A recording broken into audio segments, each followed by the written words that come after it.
The real estate market is about to change in a very big way because there are two class action lawsuits right now and they're starting to settle. Welcome to Florida Real Estate TV. I'm going to explain how this is going to affect the sellers, the buyers, the agents. Let's get right into it. So first and foremost, I want to tell you what this is about. There were two class action lawsuits filed a couple years back, which allege that the compensation by the seller to pay the buyer's agent is not fair practice. And since this whole lawsuit began, this month we had two companies settle. The first company is called Anywhere, and they are the company that used to be called Realogy. They're the parent company of Coldwell Banker, Century 21, Sotheby's International, and Corcoran. They settled for $83.5 million, which is crazy. And why did they settle? Well, same reason as Remax, which Remax just settled last week for $55 million, and that's still pending court approval. But why would they all settle? Doesn't that imply guilt? And the answer is no. When you're named as a party in a lawsuit, you always have an option to get out of that lawsuit before it goes to trial, before it goes to final verdict, and pay. That's the bottom line. And these two companies chose to do that. Now, on top of that, they did also say that they're going to be changing some of the business practices and wanted to outline that they feel that they have no fault in this whole situation, that it's the sellers of the company and the brokers that come to an agreement on how much to pay. And the National Association of Realtors, NAR, they're also named in this lawsuit, and they are not dissuaded by this decision. Here's what they said. They said, the settlement is always an option for any party in litigation. The recent settlements do not change how the case is presented to the court or NAR's commitment to defend ourselves. So I am a member of NAR, the National Association of Realtors. I am required to if I want to have access to the MLS. But that's not a bad thing. They defend whenever we get attacked. So here's how this is going to affect you, whether you are the seller, the buyer, or the agent. Let's get into all three. All right, sellers. Hey, real quick, I know I'm an agent, but a lot of people like to sell for sale by owner. So if you're interested in learning about a course that can help you sell your property for sale by owner and do everything an agent does, then please click the link below. There's a little place where you can sign up and I'll send you all the information.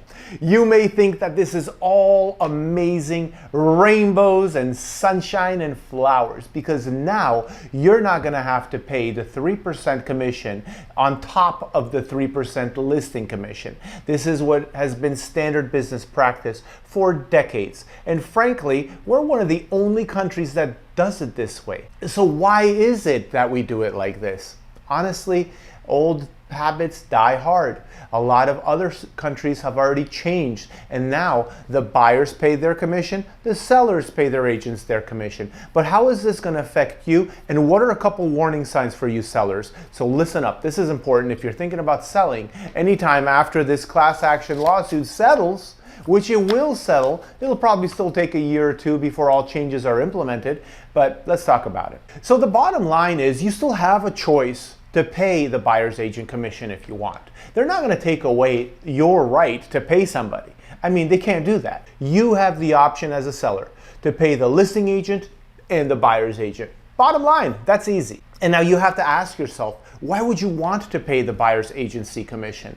And first thing I'm going to say is because this is how the system works right now. So it's going to take a few years before the system shifts out of that and you are only going to be paying your listing agent and maybe giving a little bonus to incentivize some of those buyer agents that aren't getting the full commission from their clients. But at first, I think it's going to start off with business as usual. You're going to pay, as a seller, you're going to pay the buyer's agency commission and the listing agent's commission. And at the end of the day, you know, you're going to get your house sold, and 6% could be the continued cost of doing business selling your home. I mean, after all, you didn't pay 3% to your buyer's agent, did you? So, you know, how fair is it to go and ask the buyers now to pay all their agency commissions when a lot of the buyers can't afford it? And we'll get into that when I talk about how this affects the buyers. But also now let's talk about representation for you as a seller.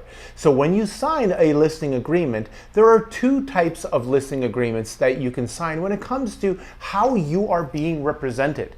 And for me at Fathom Realty here, and even the prior company I hung my license with, we were single agents, and that is different than a transaction broker.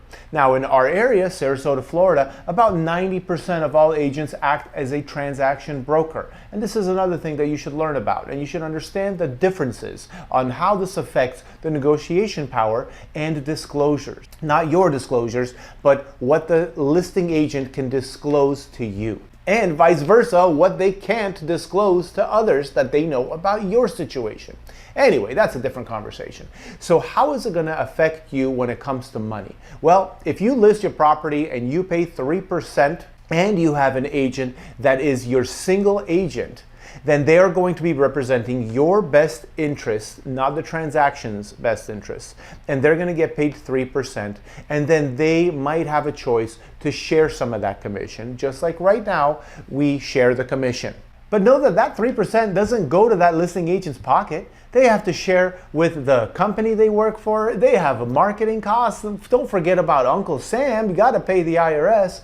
So there's actually a lot of expenses that agents have, and they don't end up keeping more than maybe 33% in a well-run business for themselves. So now they're really getting just 1% for themselves. And then there's just costs of doing business. That is normal. And if you want to pay the buyer's agent to incentivize all the buyer's agents out there, then do it. Because what's going to happen? We are incentivized by money. A lot of people are incentivized by money. So if you offer 2-3% to a buyer's agent and you're 1 out of every 10 listings, a lot of buyer's agents are going to start showing your property, because now they're going to get the commission that they get from their clients, and they're going to get an extra commission from you, the seller. And will that lead to a higher price? Probably a little bit, yeah. Depends on the market. If we're in a declining market, it might end up with a contract. If we're in an inclining market, well, you're probably going to get a higher price for sure, because there's going to be a lot of agents showing that property to their clients that have already agreed to pay them their commission and not getting it from you. So now they're kind of like double dipping and getting a little bit of extra money. But here's the thing that you need to watch out for. This is the most important part for you as a seller, okay? When you sign your listing representation agreement, your exclusive right to list agreement, make sure that you are getting one that says that they are acting as a single agent for you.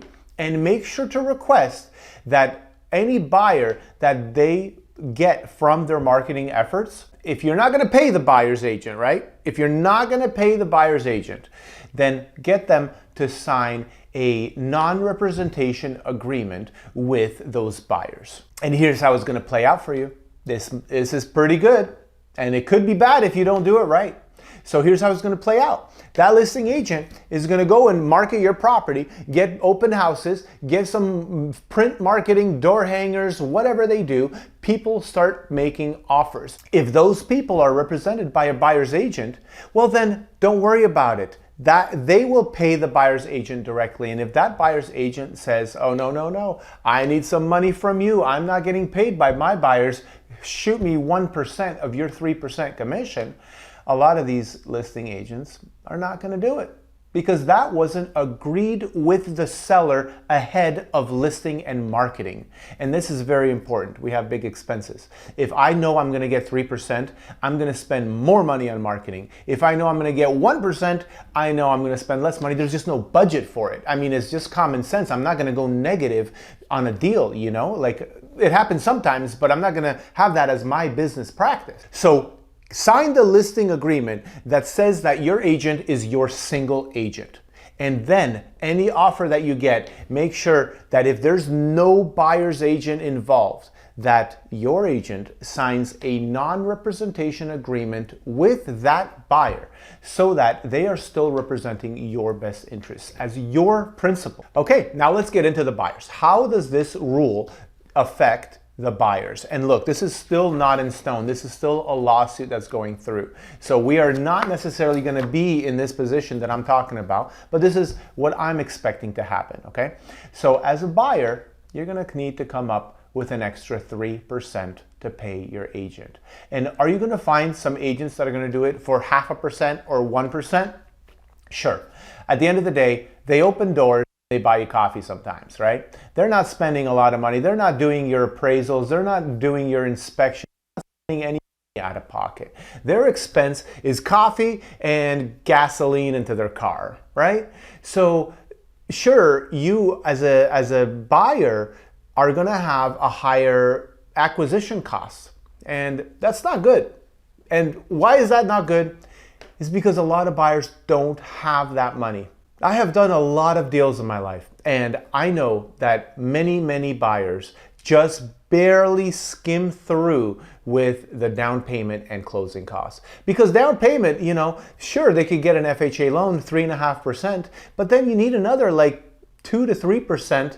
I'm sorry, an FHA, it's actually about 5 to 6% of your closing costs, of the purchase price into your closing costs. On a conventional loan, you can get it as low as 5% down. Most people do 10 or 20, but you get as low as 5% down, and then you're going to still pay about 2 to 3% closing costs. And yes, you can have sellers go and pay for some of your closing costs, but there are limits with conventional loans or FHA loans. Actually, any loan that's governed by Fannie Mae and Freddie Mac have rules, and that's usually 3% and 6% for the FHAs. So up to 3% of your purchase price can be added towards just your closing costs, not your down payment. They can't add towards that. And then 6% for FHA.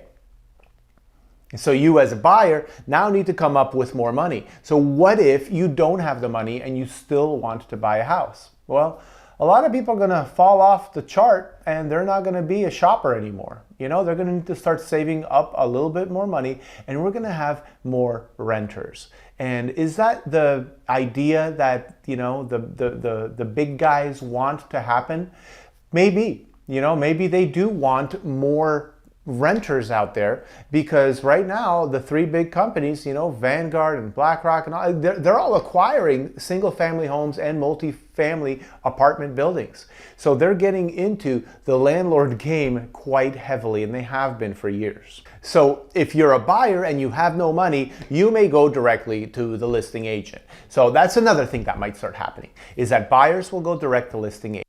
And if they're dealing with a professional, good listing agent, that listing agent is going to say, hey, please sign this non-representation agreement, or sign right here. It just says that I'm representing the best interest of the seller, not of you, of the buyer. So let's talk. What would you like to offer? So people will skim through this. They will sign it because they just want to buy a house and they don't have the 3%. So they kind of have no upper hand in this negotiation.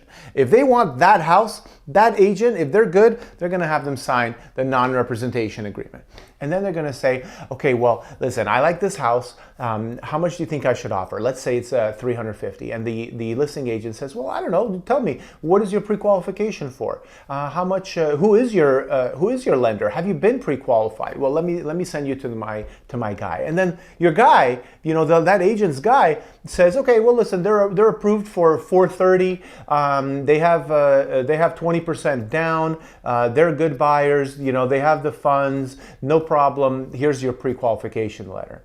And now that agent, because they are not representing the buyers, because they have signed a non-representation agreement and they signed a single agency agreement with the sellers, what they're going to do is legally they can go and they can say, all right, seller, here's the deal. This person has ample amount of money for down payment.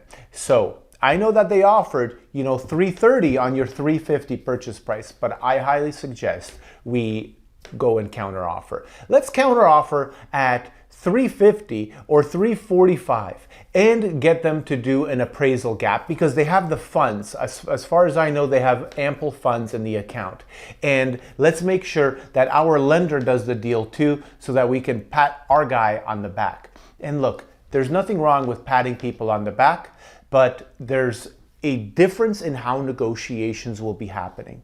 And now some agents are going to be the proponent, a strong proponent for their seller, because they have this non-representation agreement. And they are allowed to spill all the dirt to their principal that they got from conversations with these buyers. Now, if they don't sign this non-representation agreement, if that buyer says, I'm not signing it. I'm sorry. You want my offer, you don't. Take it or leave it. And they don't sign it. Well, then that listing agent might have a conflict with their seller, because automatically, if they are representing both sides, well, then they are a transaction broker by Florida law. That's just what happens. So now they're no longer representing the best interests of this seller. So just back to sellers again. If you're a seller, make sure that you see a non-representation agreement with whatever buyer your listing agent brings if you're going to be doing that. And you should have been doing that all along, by the way. So at the end of the day, there's going to be less buyers out there. They're not going to have all that money, the 3%, 2%, 1%, 0.5% to pay their listing agent. But there might be a way around it. And we'd have to check and start talking with attorneys and funding partners to see how this can be done. But maybe, just maybe, this does not happen in other countries. Maybe agents might be able to get a nice bonus. So let's get into this, and we're going to now talk about how does this affect the agents out there. First thing I want to say is, if you're thinking about getting into real estate now, good luck. Good luck. Yes, you can make it. You set your schedule, you set your dials, you set your contacts, you can make it happen. However, this is going to be a tough market for agents. If this lawsuit passes, this is going to be very difficult, and everyone is going to become a listing agent. That's kind of what's going to happen. And listing agents are built different. They are not the same as buyer's agents, because the main role of a buyer's agent is like, hey, come with me. I like you. I like you. I like you. Oh, you're rejecting the house? No problem. Let's go look at others. Emotionally, not much damage there. But as a listing agent, you're like, hey, I'm here to tell you what I can do. I'm going to do this. I have my 72-point marketing plan, blah, blah, blah. Sign with me, please. And they say, no, sorry, you're not good enough. And you are now rejected. So most people that are going to get a license are going to go into the licensing with a listing mindset, whereas right now most people come in with a buyer's agent mindset. So it's a very, very different emotional roller coaster. But what does this mean, right? First of all, as a buyer's agent, you're going to have a good reason and a good value proposition why they are going to pay you. And some people just won't have the money. And you're going to have to make a decision. Am I working for nothing, for free, to help people? Or am I going to only work with people that have, 2% or 3% or 4%? You as a buyer's agent are going to have to decide that, right? And I'm going to have to decide that. I've already decided I'm going to work with people because I want to help people. That's the bottom line. I just want to help people, okay? I love what I do, and that's what it is. So if you have questions, just reach out to me, please. 941-888-SOLD. That's my phone number. Do not text that number. So now, what are we going to do as a buyer's agent to find leads, right? Up until now, how have buyer's agents found leads? They buy them. And sometimes they call their friends and family, right? So first of all, Zillow sells buyer leads. I don't know what's going to happen in that business, but they're going to be selling pretty junky leads because only some of them are going to have money to pay you your percentage. Next is when you do pay-per-click ads. Well, these are buyer leads signing up to your website, requesting more information. There's going to be a lot more dialing to those people to see what they're looking for, and then pre-qualifying them to see if there's someone you want to work with. So you as a buyer's agent are going to have to decide, who do I work with and how much money and I'm willing to take from them, and then what kind of houses am I going to show them? Am I going to be transparent, saying, hey, unfortunately, listing agents don't pay us anymore, so here's my, if you want to work with me, I'll do a great job. Here, please sign here, and I would like to get 3%. And a lot of people are not going to go for that because they just don't have the money. Or you're going to go and you're going to show them the listings that pay you, right? So the listings that say, hey, buyer agency compensation will be 1%, 2%, 3%. Right now, most agents do not show properties where it says 2% or less. So that's the reality. Agents just don't work for that little money. And what's going to happen in the long run is that agents are going to make less money, period. There's just going to be less money. And sellers are going to net more money, obviously, because they're paying less commissions. But over time, it's going to regulate. But in the short run, there's going to be a lot of people leaving the industry, which is great because, less competition for us professionals that stay in the industry. And there's going to be a lot of for sale by owners trying to do their thing and trying to sell their house for sale by owner, now knowing that they don't have to worry about paying a buyer's agency commission. Not that they ever wanted to anyway in the first place. FSBOs usually don't want to pay a buyer's agency commission. I mean, why would you want to pay 3% to an agent to negotiate against you? That's really what FSBOs are doing. So that's ridiculous. Anyway, they do it all the time. But the problem with a sale where there's no representation is, 86% of lawsuits in real estate are because at least one party was not represented. So take your risks if you want. I wouldn't do it, although I am an agent, so I'm not in that position. But if you're thinking about selling for sale by owner, you may want to have somebody representing your best interests. So now as an agent, if you're already in the business or if you're just thinking about getting in the business, you're going to have a very different business model. I mean, very different. You're still going to dial for dollars. You're still going to be calling, right? You're going to call the for sale by owners and the expired listing, your sphere of influence, maybe circle prospecting, doing your mailers and all of that. But you're going to get compensated a lot less because you're not going to have as many opportunities to double dip the listing, meaning finding the buyer and getting that full 6% commission or even a reduced 5% commission. Some agents do that when they represent both sides of the transaction.